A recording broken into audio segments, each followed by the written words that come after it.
প্রলয়নকারী দাবানলের নারকীয় অবস্থা লস অ্যাঞ্জেলেসে। এক সপ্তাহ ধরে জ্বলতে থাকা সেই আগুন 14,000 দমকলের চেষ্টাতেও নিয়ন্ত্রণে আসেনি। এর মধ্যে দাবানলের অন্যতম কারণ সান্তা অ্যানা বা শয়তানের বাতাস আবারও ফিরে আসছে বলে আশঙ্কা করা হচ্ছে। বিস্তারিত ইমতিয়াজ আলমের রিপোর্টে।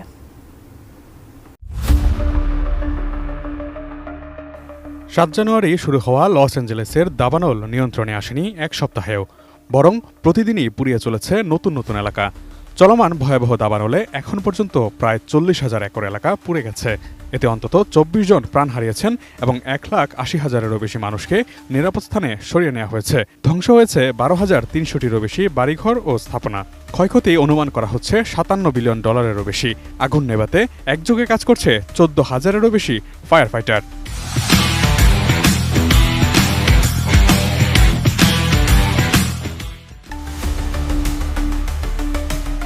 এত ক্ষয়ক্ষতির পরেও থামার লক্ষণ তো নেই, বরং দাবানলের অন্যতম কারণ সান্তা আনা উইন্ড বা শয়তানের বাতাস আরও এক দফা ফিরে আসার আশঙ্কা করা হচ্ছে। এতে পুড়ে যেতে পারে আরও বিস্তীর্ণ অঞ্চল, সরানোর প্রয়োজন হতে পারে আরও লক্ষাধিক মানুষকে। ব্রিটিশ গণমাধ্যম স্কাই নিউজের এক প্রতিবেদনে এই তথ্য জানানো হয়েছে। সেই সাথে জারি করা হয়েছে নতুন সতর্কতা।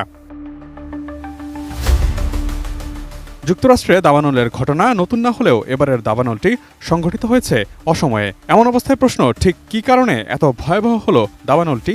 স্কাই নিউজ ও বিবিসির পর্যবেক্ষণ বলছে, লস অ্যাঞ্জেলসে 8 মাসেরও বেশি সময় ধরে কোনো উল্লেখযোগ্য বৃষ্টিপাত হয়নি।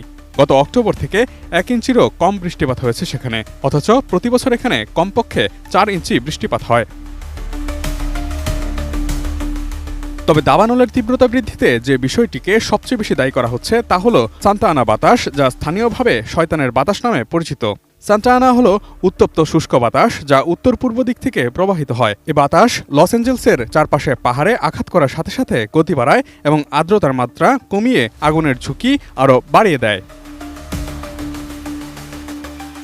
মরুভূমির পরিবেশ বা শুষ্ক অঞ্চল থেকে ঘন্টায় প্রায় 100 কিলোমিটার গতিতে এই বাতাস বয়ে যায় উপকূলের দিকে। যুক্তরাষ্ট্রের নেভাডা, ইউটা ও ক্যালিফোর্নিয়ার দক্ষিণাঞ্চলের শুকনো এলাকা থেকে বাতাসটি উড়ে আসে। সেই গতিময় বাতাসের সাথে উড়ে যাওয়া আগুনের স্ফুলিঙ্গ নতুন স্থানে পড়া মাত্রই জ্বালানি হিসেবে গরম বাতাস নতুন এলাকায়ও আগুন ছড়িয়ে দেয়। ভয়াবহ এই আগুনের সূত্রপাত কিভাবে তা নিয়ে এখনও তদন্ত চলছে। ফায়ার সার্ভিসের একটি ব্যাটালিয়নের প্রধান ডেভিড অ্যাকুনার মতে, ক্যালিফোর্নিয়া এলাকার 95% দাবানলের শুরুটা হয় মানুষের বাহ্যিক কারণেই। বজ্রপাতের কারণেও আগুন লাগার সম্ভাবনা থাকে। তবে এবারের দাবানলে বজ্রপাতের কারণটি ক্ষীণ বলেই ধরা হচ্ছে। অনেক ক্ষেত্রে বিদ্যুতের খুঁটি বা বৈদ্যুতিক লাইন থেকেও স্ফুলিঙ্গের মাধ্যমে আগুন ছড়িয়ে যায়। কখনো কখনো ইচ্ছাকৃত বা অনিচ্ছাকৃতভাবে মানুষের কর্মকাণ্ড দাবানলের কারণ হতে পারে, যেমন ফায়ার ক্র্যাকার ব্যবহার কিংবা ক্যাম্পফায়ারের আগুন নিয়ন্ত্রণ হারানো।